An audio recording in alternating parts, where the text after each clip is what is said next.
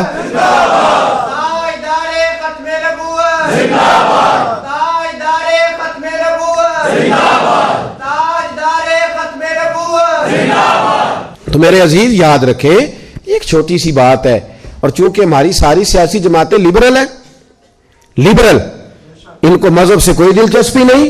ہاں میں صحیح بات کہہ رہا ہوں.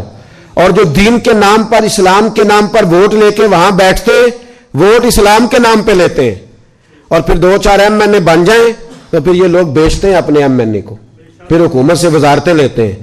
تم مذہب کے نام پہ آئے ہو تو جن کو تم نے الیکشن میں گالیاں دی تھی ان کے تم سپورٹر کیسے بن گئے؟ مذہب کے نام پر تمہارا پھر مدعا صرف 2-4 وزارتیں, اس سے باہر آئے. میں نے الیکشن نہیں لڑنا, لیکن غلط بات پہ چپ رہنا بھی جرم ہوتا ہے. اس لیے بالکل کوئی اوچھا ہتھ کنڈا حکومت استعمال نہ کرے, بالکل نہ استعمال کرے. اگر ہم ان کے ساتھ شریک نہیں ہوئے وہاں جا کے, اس کا مطلب نہیں ہم ان کے ساتھ نہیں. یا یاد رکھیں, یہاں جو ایجنسیوں کے لوگ آتے ہیں, بات نوٹ کر لیں, میری بات نوٹ کر لیں, ان کو کوئی آدمی بے سہارا نہ سمجھے, کوئی نہ سمجھے کہ ان کے خلاف کوئی سخت بات ہوگی تو ہم چپ رہیں گے. ہمیں تقریریں بھی کرنی آتی ہے تو جانیں بھی دینے آتی ہیں. ہمیں آزمایا ہوا ہے لوگوں نے بڑی دفعہ, ہمیں سارے کام آتے ہیں, سارے. ہم نے تو کبھی پسند ہی نہیں کیا روڈ بلاک کرنا, ہمارا تو شیوا ہی نہیں. پر اگر تم ہمیں چھیڑو گے تو پھر یہ نہ سمجھنا کہ ان لوگوں کو آتا کچھ نہیں. اور ہماری جماعت کو تو ہمیشہ گورنمنٹ نے مسئلہ ہے, کیونکہ ہمارے پاس ڈنڈا نہیں, ہمارے پاس بندوق نہیں. دہشت گردوں کی بات یہ 1 منٹ میں مانتے ہیں, گولی سے ڈرتے. وہاں تو بیٹھے ہوئے لوگوں کے پاس گلیل بھی کوئی نہیں, تو حکومت سمجھتی ہے کہ جس طرح مرضی چمٹے سے اٹھا کے پھینک دے گی. اور پھر وزیر داخلہ صاحب کہتے ہیں ہمیں کورٹ کا آرڈر ہے. کورٹ نے جب تمہیں نکالنے کا آرڈر کیا تھا تو تم ساری سڑکوں پہ چلائے تھے, اس وقت کیوں نہیں چپ کیے کہ کورٹ کا آرڈر تھا؟ یہ والا اندر زیادہ ضروری ہے کوٹ کا؟ یہ ختم نبوت کا مسئلہ ہے، یہ رسول اللہ کی عزت کا مسئلہ ہے۔ ہم اگر یہاں بیٹھے ہیں یا وہاں بیٹھے ہیں یا کوئی کراچی میں بیٹھا ہے، لیکن جب تاجدار ختم نبوت کا نعرہ لگے گا تو تم ہمیں ایک جان پاؤ گے، ایک کونے میں پاؤ گے، ہمیں ایک میدان میں کھڑے ہوئے پاؤ گے انشاءاللہ تعالی۔ ہمیں آتا ہے، سارے کام ہمیں آتے ہیں، اور ہم بڑے باریک بین لوگ ہیں، ہم ہر چیز کو اس کی گہرائی تک سمجھنے کے۔ میں نے کہا کہ کسی کے طریقہ کار سے اختلاف کر سکتے ہیں، کسی کے سٹائل سے اختلاف کیا جا سکتا ہے، لیکن مطالبے سے اختلاف بالکل نہیں کیا جا سکتا۔ میں ہر جگہ پہ کہہ رہا ہوں اور یہاں بھی کہہ رہا ہوں، ہر فورم پہ کہہ رہا ہوں، اور ہمارا موقف بڑا واضح ہے اس موضوع پر، بڑا کلیئر ہے کہ جس بندے نے یہ زیادتی کی ہے اس کو سزا ہونی چاہیے، اس کو سزا ہونی چاہیے، اور کوئی غیر اخلاقی طریقہ نہیں، قانون کے مطابق سزا دیں۔ آپ نے دی نہیں کراچی کے لیڈر کو سزا، اس نے پاکستان کے خلاف بات کی تو سزا دی نہیں، اس کا پتہ نہیں کاٹ دیا، تو لائے ان لوگوں کو سامنے کھڑا کریں، اسے سزا دیں۔ اینکر منہ کھولتے ٹی ویوں پہ بیٹھے ہوئے، بھائی مولوی کو منع کرتے ہو سیاست پہ بات نہیں کرنی، تو سیاستدان کو کیوں منع نہیں کرتے کہ تم نے دین پہ بات نہیں کرنی؟ اسے کیوں نہیں منع کیا جاتا؟ اس کو عام اجازت ہے۔ اینکر پرسن ٹی وی پہ بیٹھ کے کہتے ہیں نبی پاک نے معاف کیا، نبی پاک نے معاف کیا۔ ہاں معاف کیے، بڑا معاف کیے، لیکن نبی پاک نے معاف کیا، جناب عمر نے معاف کوئی نہیں کیا، حضرت علی نے معاف نہ کوئی نہیں کیا، حضرت ابو بکر نے معاف، عثمان غنی نے معاف۔ کچھ کافر تھے نبی پاک کے بے ادب، فتح مکہ ہوا تو وہ بھاگ گئے، ان کو مکے کے مشرکین نے مشورہ دیا تم ہو نبی پاک کے گستاخ، چہرے پہ پردے ڈال کے چھپ چھپا کے نبی پاک تک پہنچ جاؤ، اگر تو حضور تک چلے گئے تو بچ جاؤ گے، علی کے ہتھے نہ چڑھ جانا کہیں، نبی پاک تک پہنچ گئے تو بچ جاؤ گے، عمر کے ہتھے نہ چڑھ جانا، خبردار کہیں تمہارا سامنا خالد بن ولید سے نہ ہو جائے، ڈرنا کہیں سعد بن ابی وقاص سے سامنے، وہ کاٹ دیں گے تمہیں، کاٹ ڈالیں گے، اس لیے کہ وہ ہر شے برداشت کرتے ہیں، مصطفیٰ کی بے ادبی برداشت نہیں کرتے۔ یاد رکھیں، یہ پہلے جذبات سے کھیلتے ہیں، پہلے تماشا ڈالتے ہیں، پھر اس کے بعد کہتے ہیں ہو غلطی ہو گئی، مولوی کیوں نہیں جان چھوڑ رہے؟ اچھا پہلے کہا تھا غلطی ہوئی نہیں، پھر اس کے بعد کہا نہیں ہوئی ہے اور ہم نے صحیح، تو بالکل ٹھیک ہے، چور چوری مانتا ہے تو سزا بھی لینا، آئین کے مطابق وہ اتنی سی بات ہے، اس میں رٹے والی کون سی بات؟ صحابہ میں سب سے ٹھنڈی طبیعت حضرت ابو بکر صدیق کی ہے، سب سے ٹھنڈی، کچھ بھی ہو گیا ابو بکر بولے نہیں۔ لیکن ایک دن ان کے والد آئے نبی پاک کے دروازے پہ، بوڑھے تھے، نابینا تھے، سفید داڑھی تھی، آ کے کھڑے ہو گئے، حضور نے فرمایا ابو قحافہ کیسے آئے ہو؟ کہا آج تو حد ہو گئی ہے، مجھے ابو بکر نے تھپڑ مارا ہے۔ صحابہ کہتے ہیں جتنے لوگ کھڑے تھے سب کہنے لگے یہ ہو نہیں سکتا، ابو بکر یہ کر نہیں سکتے، اس لیے کہ ان کو تو حضرت عمر تک جانا ذرا مشکل ہے، لیکن جناب صدیق اکبر کی تو بچے بچے ان تک پہنچ سکتا ہے، تو ٹھنڈے مزاج کے حلیم بردبار آدمی ہو نہیں سکتا۔ لیکن جب انہوں نے کہا تو نبی پاک خاموش ہو گئے، حضور نے فرمایا چلو ابو بکر کو بلاؤ، بلایا جناب صدیق اکبر کو، یوں ہاتھ باندھ کے کھڑے ہو گئے، حضور نے فرمایا ابو بکر تو نے باپ کو مارا ہے؟ چپ۔ تھوڑی دیر کے بعد پھر فرمایا ابو بکر لوگوں کو یقین نہیں آ رہا کہ تم نے ایسا کیا ہے، لوگوں کو امید نہیں تھی، باپ کو مارا ہے؟ پھر چپ۔ تیسری دفعہ محبوب نے پھر اشارہ کیا، فرمایا بولتا کیوں نہیں؟ جناب صدیق اکبر نے سر اٹھایا تو آنسوں کے قطرے داڑھی پہ گر رہے تھے، جناب صدیق اکبر نے سر اٹھایا تو رو رہے تھے، عرض کرنے لگے حضور باپ سے کہیں تلوار پکڑے اور میرے ٹکڑے ٹکڑے کر دے، یہاں کٹ جاؤں گا، باپ کے آگے بولوں گا نہیں، اسے کہو مجھے کاٹ ڈالے مار ڈالے پر آپ کے بارے میں بات نہ کرے۔ حضور آج اس نے آپ کے بارے میں بات کی ہے، آپ کے بارے میں، حلیمیہ اپنی جگہ پر میرا عشق بڑا غیرت مند ہے۔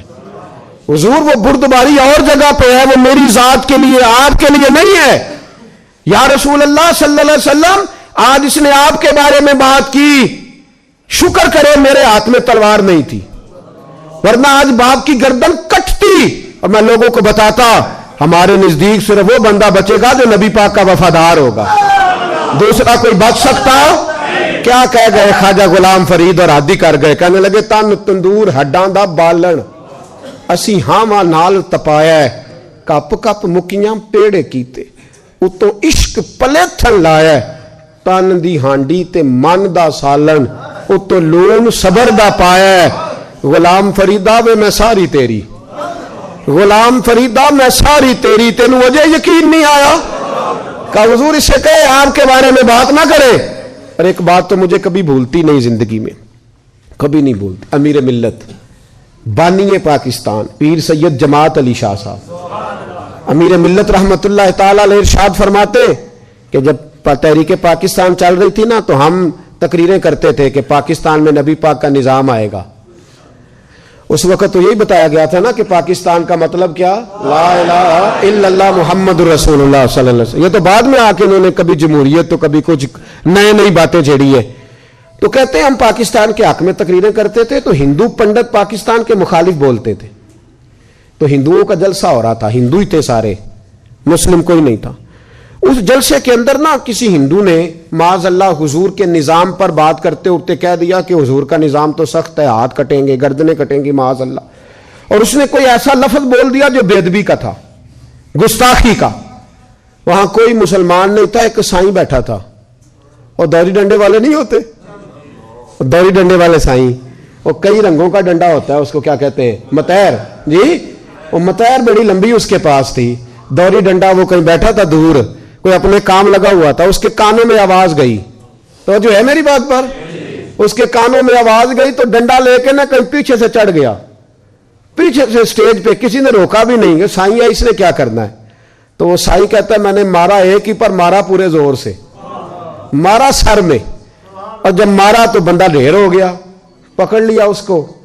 سائیں کو جیل ہو گئی. امیر ملت کہتے میں جیل میں ملنے گیا.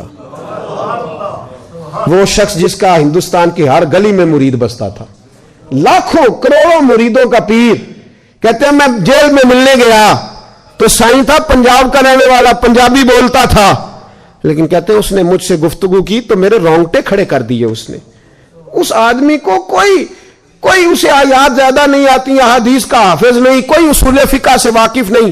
کہتے میں گیا تو میں نے کہا سائیں نہ تو نماز پڑھے، نہ تو روزہ رکھے، نہ تو مسجد جائے، اتنا تو زیادتی کرتا ہے دین کے ساتھ اور کام تو نے اتنا بڑا کر دیا ہے. تو کہتے ہیں سائیں پنجابی بولتا تھا، کہنے لگا پیر صاحب نماز نہیں پڑھتا میری غلطی ہے، اگر میں مسیطے نہیں جانتا تو میری غلطی ہے. کہتے اس نے فکرہ کہا تو مجھے تو وجد ہو گیا. کہنے لگا پیر صاحب میں گناہگار ضرور ہوں پر اپنے نبی دا غدار نہیں، میں گناہگار ضرور ہوں پر میں غدار نہیں. یہ کیسے ہو سکتا ہے؟ یہ کیسے ہو سکتا ہے؟ میرے سامنے ہی کو میرے نبی کے بارے میں بات کر دے. نماز نہیں پڑھتا میری غلطی ہے، مسجد نہیں جاتا تو میری غلطی ہے، لیکن میں گناہگار ہوں، میں غدار ہوں.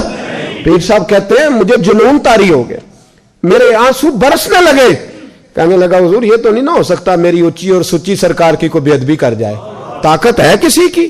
یہ وہ جنون ہے جس سے کافر ڈرتا ہے، یہ وہ جنون ہے جس سے کافر ڈرتا ہے اور پیچھے رہتا ہے. اس لیے نبی پاک کے ساتھ ہمارا رشتہ نازک ہے. اس رشتے کو کوئی چھیڑنے کی کوشش نہ اس کو چھیڑنے کی کوشش نہ کرے. میں نے پہلے بھی کہا تھا تم نے بڑے بڑے ظلم کیے، بڑی تم نے زیادتیاں کری، بڑا لوٹا، اور یہ سارے ایک ہی لوگ ہیں، کبھی اس پارٹی میں کبھی اس پارٹی میں، چہرے بدلتے ہیں ان کے، کریکٹر نہیں بدلتے. تم نے بڑا کچھ کیا، لیکن ہم نے تمہیں کبھی اس لیے کچھ نہیں کہا اللہ کو جواب دو گے. سمجھاتے رہے، تمہیں سمجھاتے رہے، لیکن اب تم اتنے بڑے ظالم ہو گئے ہو کہ رسول اللہ کی ذات پر بھی ہم نے شروع کر دیے. اور ان اینکروں کو کیا بتا دو ٹی وی پہ بیٹھے ہوئے، یہ مولوی صاحب کو پوچھتے ہیں کہ آپ نے پولیٹیکل سائنس میں ایم اے کیا ہوا ہے، آپ سیاسیات پہ بات کرنے آئے ہیں، آپ بیالوجی پہ بات کریں گے تو آپ ایم ایس سی ہیں، تم نے کون سا دین پڑھا ذرا بتاؤ تو صحیح. آؤ نا تم بھی اسپیشلسٹ بنو، پھر تمہیں اجازت دیں گے دین پر بات کرنے کی. ہر آدمی بولتا ہے تو کوئی نہ کوئی نئی کہانی سناتا ہے. بھائی میں شروع میں کہہ چکا کہ رائے کا اختلاف ہو سکتا ہے لیکن مطالبے کا اختلاف ہو، مطالبہ 100% نہیں 110% صحیح ہے، 110%. ہمارا اپنے نبی سے رشتہ نازک ہے، اور جو عاشق ہوتے ہیں وہ نزاکت کو سمجھتے ہیں. کون؟ جڑے اونج آکھن کے اسی ہیں صحیح عاشق، اسی اونج عاشق ہیں صحیح ہاں، اسی ہے صحیح عاشق، لیکن اگر آپ کہیں مسجد آ کے عاشق بنے، داڑھی رکھ کے بنے، تو وہ نہیں ہم سے بنا جاتا. ہیں صحیح عاشق، کس طرح کے عاشق؟ جو عاشق ہوتا ہے نا وہ نزاکت جانتا ہے. میں نے کہا اماں جانتی ہے کہ اس کا بیٹے سے پیار کتنا ہے, دوسرے اس کا اندازہ کر سکتے, اور تھرمامیٹر بنا کون نہیں جس سے بندہ چیک کر لے, محبتیں چیک کرنے کا تھرمامیٹر ہی کوئی نہیں. نزاکت کو. ایک صحابی تھے جوان, 12-14 سال عمر, عشق لگا سی کھیڑا کھیڑ دی میں, 12-14 سال عمر, تو ہر وقت حضور کے پاس رہتے تھے. صحابہ کہتے ہیں ہم نے سوچا ہر وقت ہی رہتا ہے. ایک دن نبی پاک صلی اللہ علیہ وسلم نے کہا ان کو ذرا بتاؤں تو صحیح ہے مجھ سے پیار کتنا کرتا ہے. صحابہ کو تجربہ کرانے کے لیے حضور نے اس سے کہا مجھ سے پیار کرتے ہو؟ اس نے کہا بیبا آپ کو پتہ ہی ہے سارا. تو حضور نے فرمایا جاؤ اپنے باپ کی گردن کاٹ کے لاؤ. اس کی اوکھا جے بابا کام ہے, ہاں اپنے باپ کی گردن کاٹ کے لاؤ. 12-14 سال عمر, چھلانگ لگائی. مسجد نبوی کے دروازے پر مولا علی شیر خدا کھڑے تھے, ان کی گردن میں تیر کمان تلوار تھی, کھینچی تلوار, اور جب دوڑے نا جذبات میں تو حضور نے فرمایا اسے پکڑ لاؤ, اس نے سچ مچ کاٹ کے لے آنی ہے, لے آؤ پکڑ کے. عاشق نزاکت جانتے ہیں. حضرت طلحہ بن برا بیمار ہو گئے, بیمار, دن میں 2 دفعہ میرے نبی تیمارداری کرنے جاتے تھے, 2 دفعہ. اللہ کرے وہ بیماری میں ہی آ جائے. چر ہویا مینو ترلے لیندیاں, کدی موڑ میرے ول واگاں, خواب میری وچ ایک وار جاویں میں ساری عمر نہ جاگاں. نبی پاک صلی اللہ علیہ وسلم 2 دفعہ تیمارداری کرنے جاتے, 2 دفعہ دن, 2 دفعہ حضور پتہ لے. ایک دن حضور شام کو گئے, ان کا ماتھا چوما تو حضور کی آنکھوں میں آنسو آ گئے. پھر میرے حبیب پاک نے ان کے والد کو کونے میں بلایا, کوئی بات کہی, باپ بھی رونے لگے. حضور نے پھر پیار کیا, چلے گئے. حضرت طلحہ اپنے ابا جی سے کہنے لگے حضور کیا کہہ کے گئے؟ کہا بیٹے کچھ نہیں. کہا نہیں مجھے بتائیں. کچھ نہیں, رشتہ ہی بڑا نازک, نہیں بتائیں. تو باپ نے سر پہ ہاتھ رکھا, کہا حضور کہہ گئے ہیں تو آج شام کو فوت ہو جائے گا, اور جب حضور نے کہا جب اس کا انتقال ہو جائے تو مجھے خبر کرنا. والد کو چارپائی پہ بٹھا کے تو حضرت طلحہ نے ہاتھ پکڑ لیا. عشق تیاگ دوویں ایک برابر, پر عشق دا سیک ودھیرا, اگ تے ساڑے ککھ تے کانے, عشق ساڑے تن میرا, او اگ دا دارو می تے پانی, مینوں کوئی دسے عشق دا دارو کیڑا, بلے شاہ اوتھے کچھ نہیں بچدا جتھے عشق ہوراں دا ڈیرا. ہاتھ پکڑا باپ کا اور کہنے لگے ابا جی ایک وعدہ کرو, رات کو جب میں فوت ہو جاؤں تو نبی پاک کو اطلاع نہیں دینی, خبر. کہا بیٹے حضور کہہ گئے ہیں دینی ہے, تو کہتا نہیں دینی, کیوں؟ عاشق نزاکت جانتے ہیں. اگرچہ 12-14 سال عمر تھی پر عشق پکا تھا نا, نزاکت سمجھتے تھے. کہنے لگے ابا جی جن گلیوں سے حضور نے گزر کے آنا ہے وہ یہودیوں کی گلیاں ہیں, ایسا نہ ہو میرے جنازے کی خاطر حضور گزرے اور کوئی میرے نبی کو تکلیف دے دے, اس لیے خبر نہیں کرنی مصطفیٰ کو, آپ جنازہ پڑھ کے دفنا دینا. رات کو انتقال ہوا, باپ نے جنازہ پڑھا, دفن کیا. سارا کچھ جاننے والے رسول آئے, کہا مجھے بتایا کیوں نہیں؟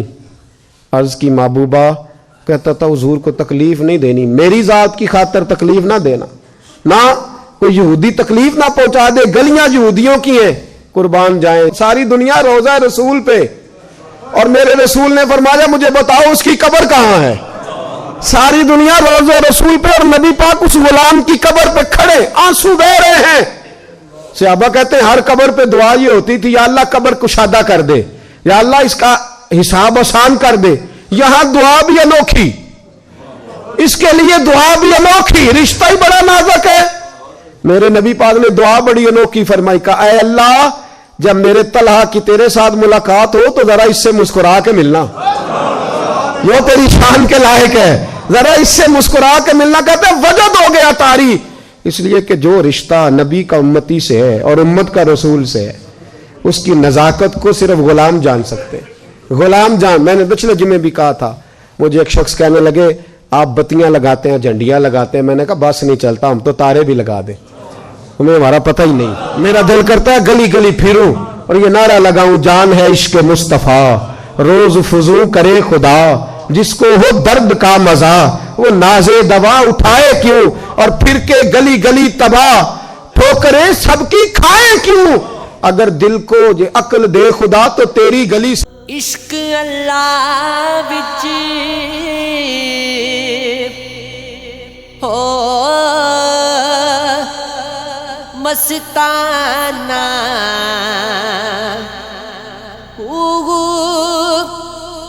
صدا